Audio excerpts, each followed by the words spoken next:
দক্ষিণ দিনাজপুর বালুরঘাট শহরের শতাধিক বর্ষ প্রাচীন বুড়াকালী মাতার মন্দির আজ ৩রা মার্চ মঙ্গলবার দোল পূর্ণিমার পবিত্র দিনে ভক্তদের ঢল উপচে পড়েছে। প্রতি বছরের মতন এবছরও ভোর থেকে ভক্তরা বুড়াকালী মাতা, শীতলা মাতা এবং ভোলেনাথ বাবার চরণে পুজো নিবেদন করেন। ধর্মীয় আবেগ এবং উৎসাহে মন্দির প্রাঙ্গণ মুখর হয়ে ওঠে।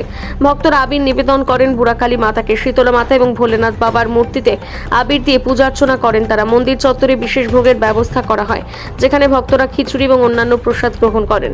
বুড়াকালী মাতার মন্দিরটি দক্ষিণ দিনাজপুর জেলার অন্যতম প্রধান ধর্মস্থান। জনশ্রুতি অনুযায়ী শতাব্দী প্রাচীন মন্দিরটি বহু তান্ত্রিক সাধনার কেন্দ্রস্থল ছিল। প্রতি বছর দোল পূর্ণিমা উপলক্ষে এখানকার ধর্মীয় পরিবেশে ভক্তদের উপস্থিতি চমকপ্রদ হয়ে ওঠে।